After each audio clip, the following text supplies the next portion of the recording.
Hello group, Jeff here. For the first video of 2022, I want to talk about how you can change one of the existing Siril scripts to stop the final normalization and stack so that you can then load the sequence that would be used for that stack to look at the plot. And by looking at the plot, you can change the graph for, say, FWHM, which is basically your scene, and then decide how you want to reject or what you want to reject out of those images. And a case in point would be the data I'm going to use was shot with the Raza, and is right after I started, some clouds started coming in, and you can see it in the graph in spikes, and that it steadily got worse as the night went along. So I really don't want all that data, and we can, using the plot, determine the best course of action. So the first thing I want to do is show you Siril keeps scripts in two locations. One is on the C drive, and one is in the apps data folder. And the apps data folder is a hidden folder, and to see it, we have to do the following. So you would go to, if you don't have the ribbon, you would get it here just by clicking on that up or down arrow, and that'll give you the ribbon. And you want to go to View, then over to Options, and then we want to pick Change Folders and Search Options. And we want to go to View, and you want to make sure that you have Show Hidden Files and Folders selected, and then if you didn't have that, you would apply it and then say OK. So now I want to show you the hidden files first, and that's on the C drive in the users folder. The name of this computer is Jeff R, so we would go there, and then you see that there's these darker, this folder is darker, that's a hidden folder. So we're going to select that, and then roaming is where Siril keeps another location for scripts. And I use this location for stuff that I find on the internet, or changes that I make and I want to try. I'll stick them into here to keep them out of the standard scripts that come with Siril. So now I will show you, we'll go back to the root and into program files, scroll down to Siril, and you'll see right here it's called scripts. So we want to select that, and these are the scripts that come with Siril. And I have a one-shot color camera. I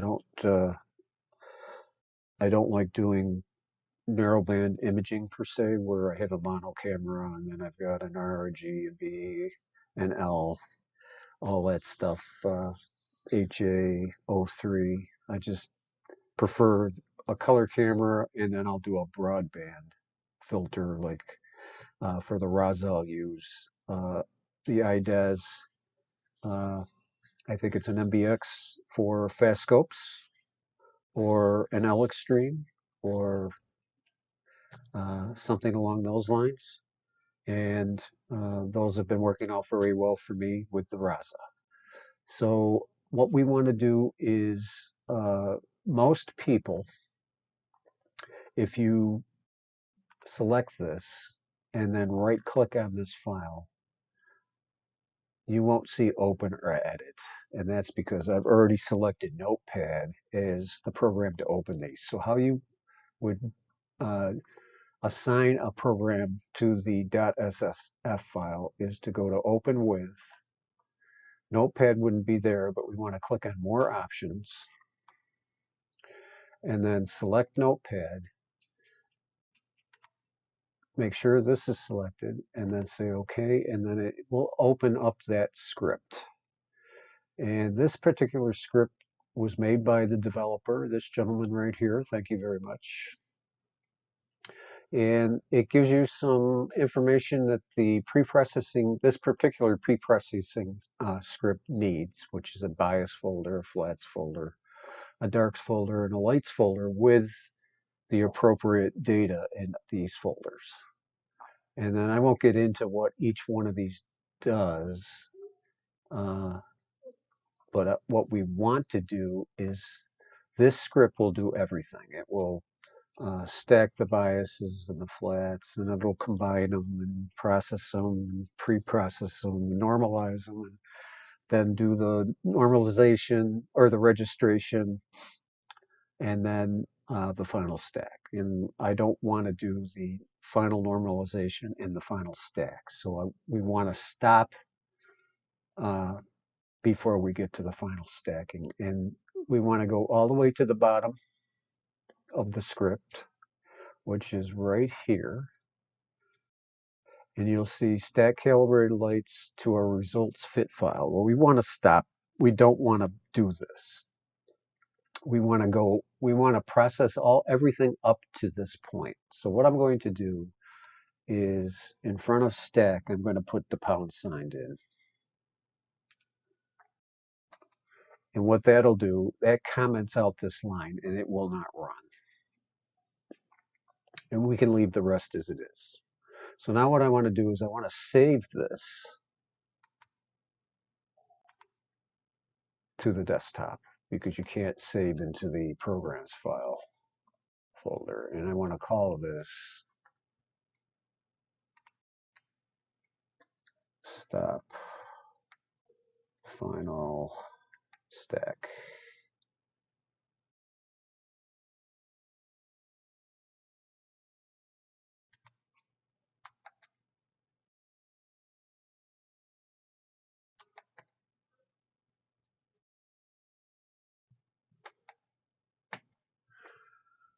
And save it. It's going onto the desktop. It should show up right here, which it did. We'll close this. And now all I have to do is just drag it into the folder. And there it is. So now if I open this, we go down to the bottom, you'll see that my commented line is right there, which means that it will not do this part of the script.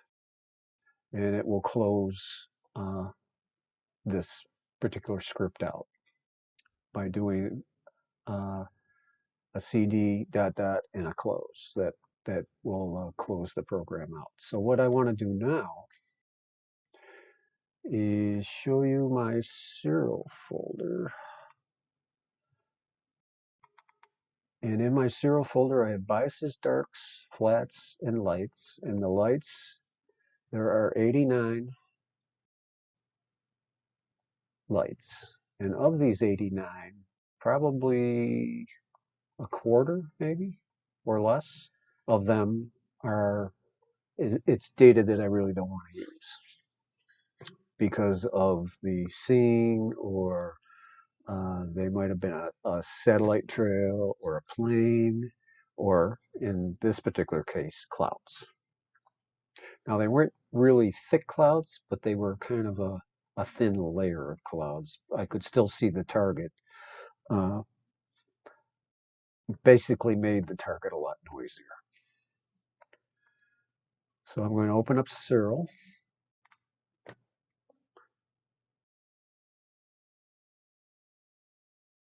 And I'm going to go back here and just make sure that my process folder, Siril, whenever you do a new target, you always want to make sure that the process folder is empty,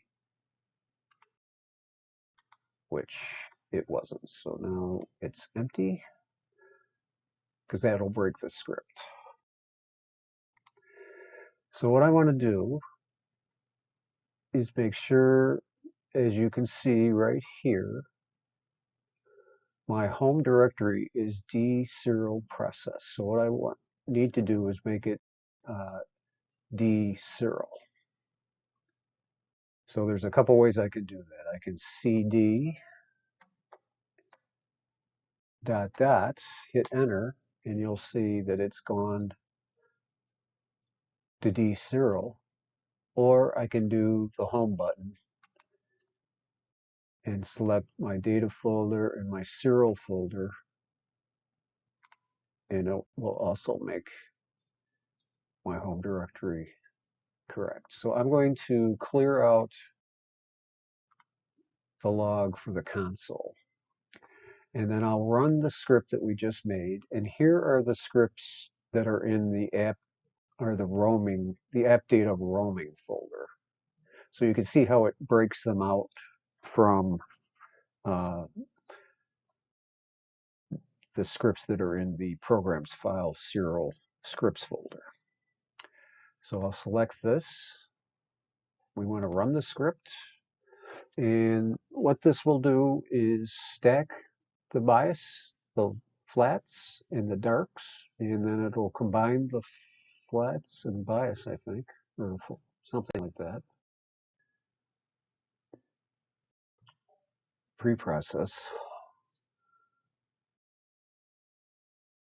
And there's probably maybe 2 or 3 minutes worth of work here just doing this.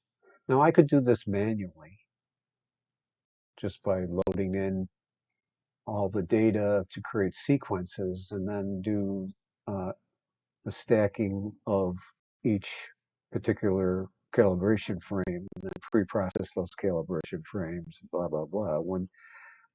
When I have a computer, and this computer is made for grunt work like this. So I'm going to get rid of my puss so that we can see all of the screen. So it's pre-processing the lights.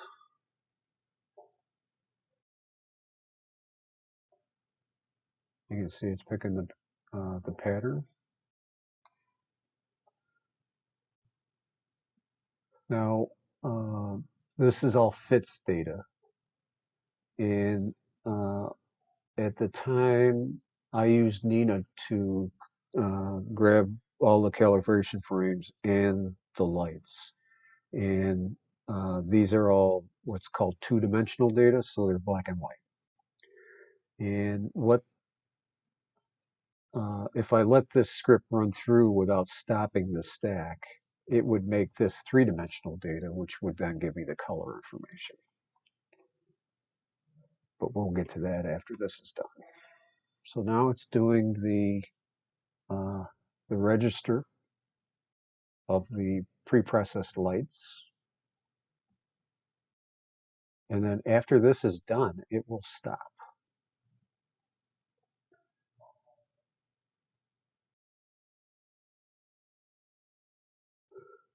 And then after it stops, then I can cd into the process folder, which is where all the data is. And then I'll grab the sequences and grab the last one, which is what it's making right now. It's making a new sequence that would be used for the stack. And then that will have the data for the plot, which is right here. Okay, that took 2 minutes and 48 seconds. So now what I want to do is cd into the process folder. And if we look up here, you'll see that we're now in the process folder. So now I want to go to the sequence, and I want to search for sequences, and you'll see these are all the sequences that the script just made. The one that we want is the registered pre-processed lights. And it will load the first frame of that sequence here, and we can look at the entire sequence in this list here. And you'll see that there's 89 light frames.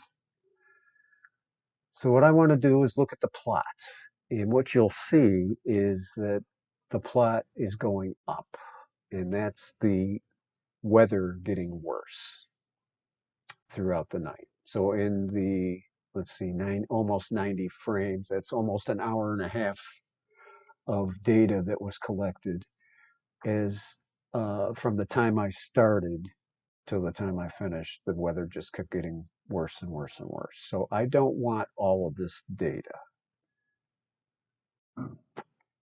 And this is an FWHM plot. And I'm only going to take roughly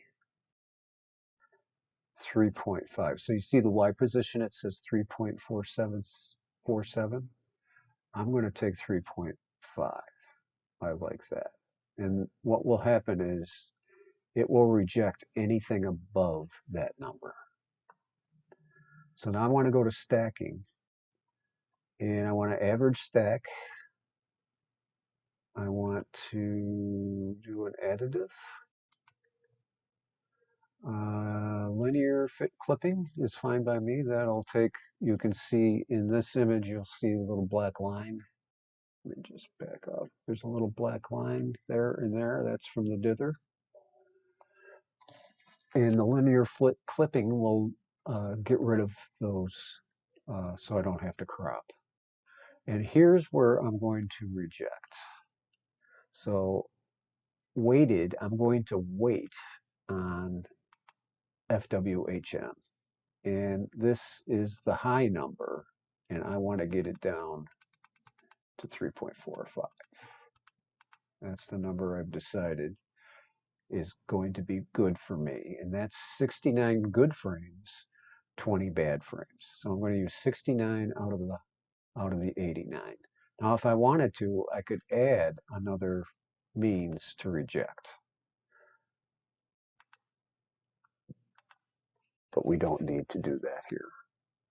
So now I'm going to take and make this, this is the Pelican, so we'll call it Pelican stacked.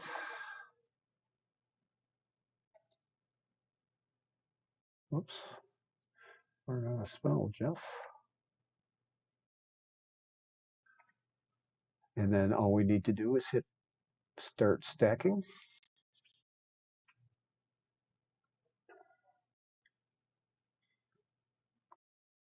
And now it's normalizing those files.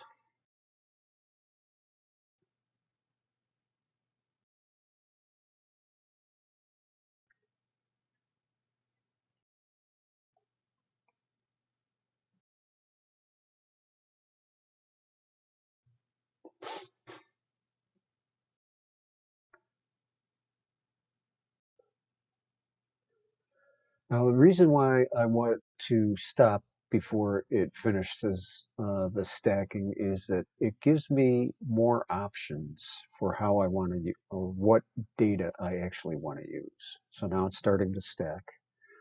And instead of using all the frames, which can hurt your image, I want to take the best frames, which will help my image.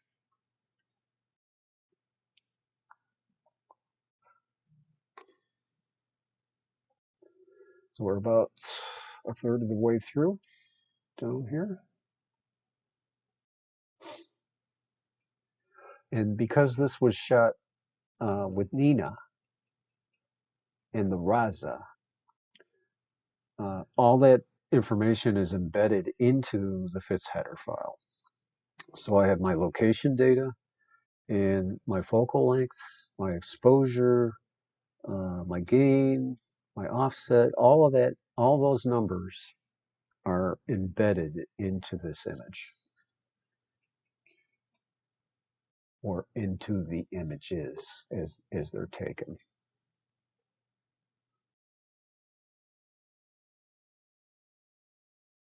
And this took a minute, almost 2 minutes. So that's about, where is it? There it is, 2 minutes and 48 plus another 2 minutes. We'll call it 5 minutes total to process those 69 frames. And what we can do now is right here, you can see that it integrated the 69 images right here. I'll hit right there. And if I go to the green channel, I'm not going to do a crop because it's already done the crop. I'm going to do a background extraction. I'll use 14. I don't have a lot of gradient in this, so I will bring this down to 24. We'll generate.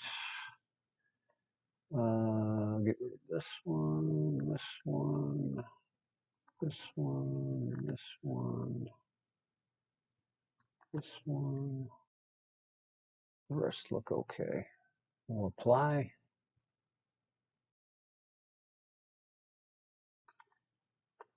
And then we'll do a color calibration. I'm going to grab the metadata, and you'll see right now there is no data in the location, and this is close but not exactly accurate. So when I click on get metadata from image, you'll see that now the data is filled in and this has changed. So we're going to say okay.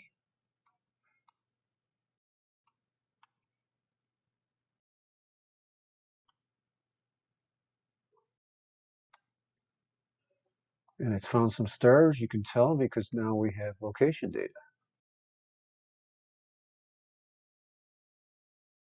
And the grid.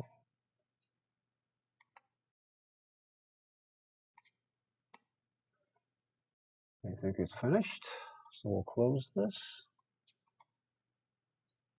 We'll do a quick, well, let me just take a quick peek of the RGB. I'll remove some green. I'll do a quick color setch.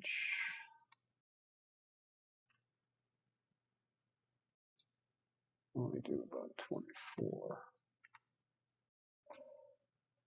And then we'll do this. Let's see. Go to linear, make this 156.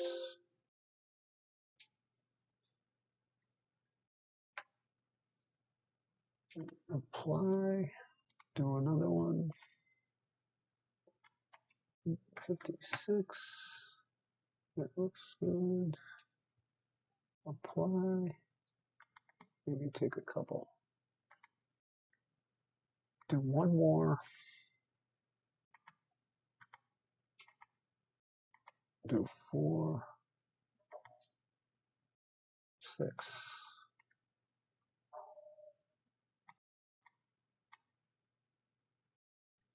That looks, I'll back off a little. Do 16.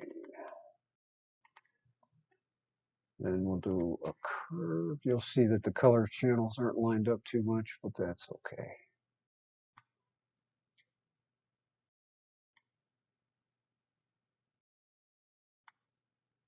There, and there's Mr. Pelican. And there's not a lot of noise in here because I've got a lot of good data of the data that I shot. Now you'll see that the stars are a little traily. It was windy this night, but this is still, it's not too bad. It's not a lot of noise in here. This will clean up nice in Photoshop.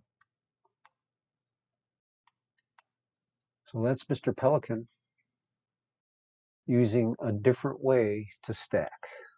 So we'll apply this and close this out. So just to, I'll turn my push back on here. So just to get back into a little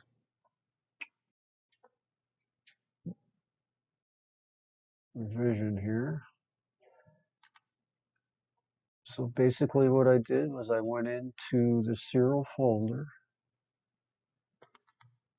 into the scripts, and I took the one-shot color processing folder and I commented out this line, and I used the pound sign to do that. That gave me this right here, and you can see that that's commented out. And what this will do is it will do this entire script up to stacking the calibrated lights to a result fit file. We're doing this part manually because I want to be able to pick the rejection method myself and what data or how to reject the data.